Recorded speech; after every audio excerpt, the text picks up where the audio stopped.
Hello， 大家好，我係 Gloria， 係多倫多嘅地產經紀。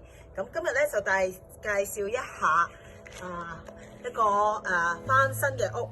咁呢個屋咧就係好似本身咧，你睇下佢嘅左手邊咧就係咁樣嘅。咁我哋咧就由頭到尾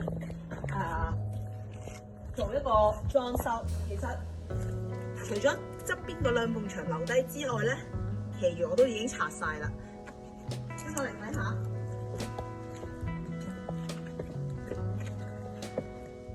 呢度咧就已經係間屋嘅main floor 啦。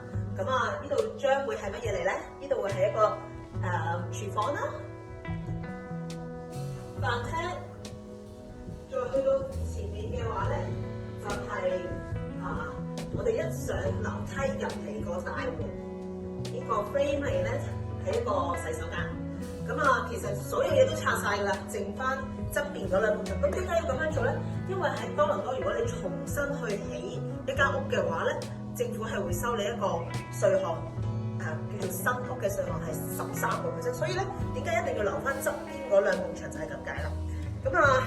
我而家唔同你落去，但係其實咧下面我哋做咗乜嘢咧？我哋嗰個字叫做 underpin， 加多2尺，令到嗰個屋底唔止6尺，變咗8尺。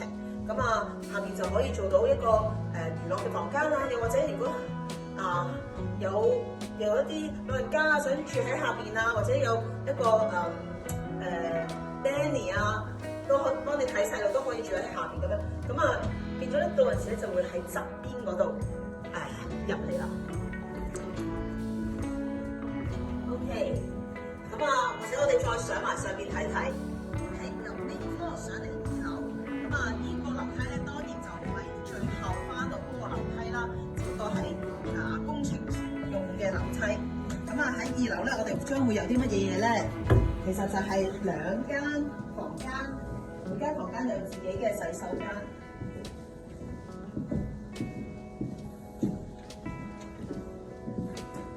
呢度會係一個好大嘅窗啦，變咗咧好多光線可以入到嚟啦。整完嘅話咧，大概我哋都係由底層至到最高層40尺左右。其實我哋係有3層啦，再加埋下邊嘅 basement。咁好啦，呢個就係房間啦。呢度咧就會係一啲 closet 擺你嘅衣服啦。再行過嚟呢邊咧，其實已經係一個洗手間嚟㗎啦。一個你睇到係差唔多6尺乘7尺，就係一個洗手間啦。中間我哋會擺一個洗衣房，咁變咗你就唔使走上走落。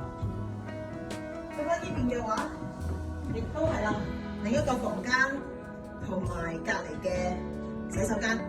咁咧，而家咧師傅咧再起緊第3層，第3層咧就係個 master retreat， 將會係主人房，有佢嘅衣帽間、洗手間。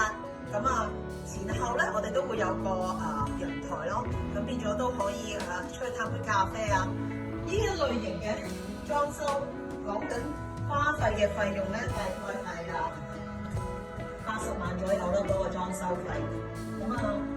後面將會咧